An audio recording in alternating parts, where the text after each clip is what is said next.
Olá, amigos. Recomeçar é preciso?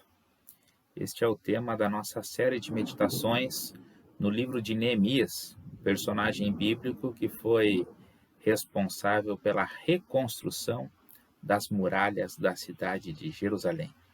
Hoje eu leio Neemias capítulo 2, versículo 5, que trata de um pedido feito por Neemias ao rei Artaxerxes. Neemias 2, versículo 5, conta que Neemias fez um pedido ao rei.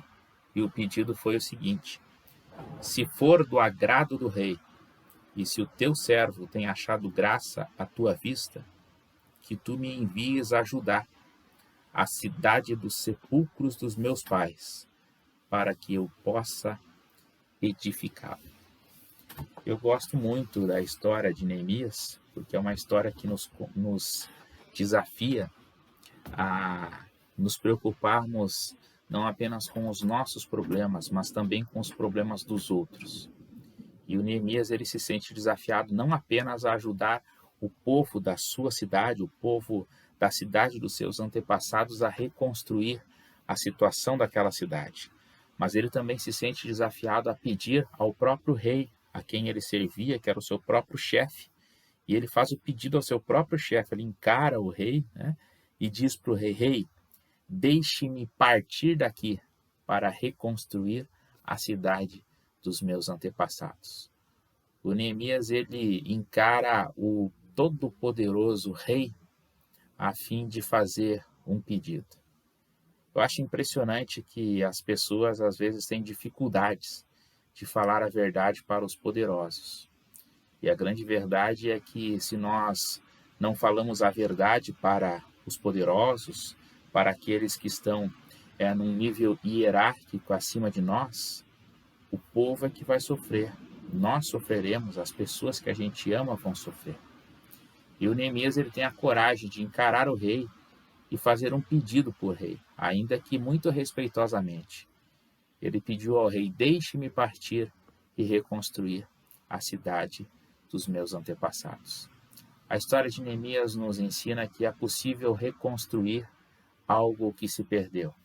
É possível construir um belo castelo onde só existem ruínas.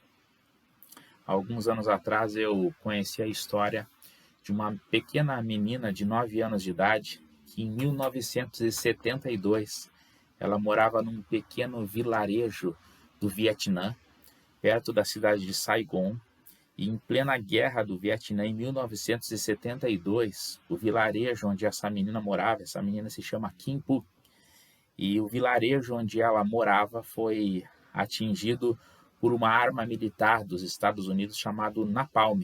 Napalm era um conjunto de líquidos inflamáveis fabricado à base de gasolina, que tinha assim um efeito devastador. Ele causava queimaduras de terceiro grau nas pessoas, e essa arma química militar foi lançada no vilarejo dessa menina. As pessoas fugiram do vilarejo, tirando as roupas dos seus corpos, tentando fugir daquele efeito devastador, e um fotógrafo de uma agência foi responsável por tirar uma foto das pessoas fugindo desse vilarejo, dos moradores fugindo desse vilarejo. E em uma das fotos desse fotógrafo está essa menina de 9 anos correndo, tentando fugir do seu vilarejo. Ela já estava despida de todas as suas roupas, de braços abertos, fugindo, pedindo socorro. Essa menina teve metade do seu corpo queimado, né, por queimaduras ali de terceiro grau, e ela ficou cerca de 14 meses hospitalizada. Em outras palavras, ela e muitos moradores do seu vilarejo tiveram as suas vidas destruídas. Mas a verdade é que esta menina de apenas 9 anos, embora tivesse a sua vida destruída, acabou se tornando um símbolo de esperança, um símbolo de amor, um símbolo de perdão e um símbolo de reconstrução. Ela cresceu e, quando se tornou adulta, ela decidiu fundar uma instituição que ela chama de Kim Foundation, e esta instituição é responsável por prestar assistência a crianças vítimas de guerras. E é uma coisa que pouca gente se preocupa isso, né, hoje em dia. E ela então, quando cresceu, se tornou adulta, ela pensou: a história a que eu me sujeitei, a história da minha vida, né?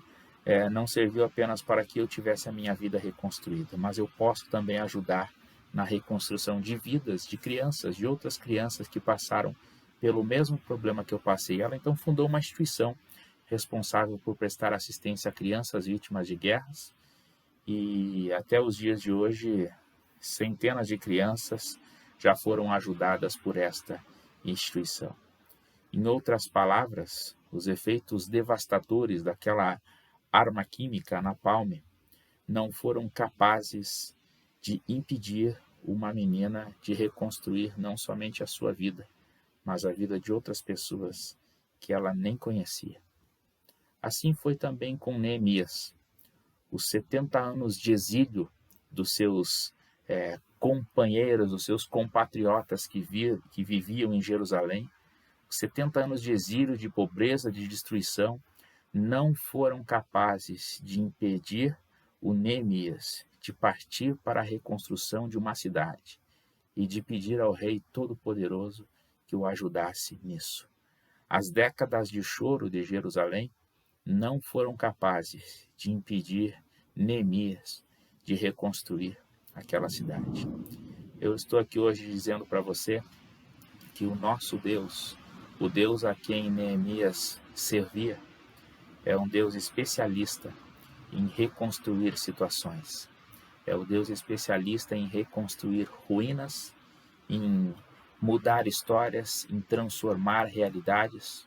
O Jesus que nós adoramos e servimos é especialista em interferir na realidade das pessoas e mudar esta realidade para melhor.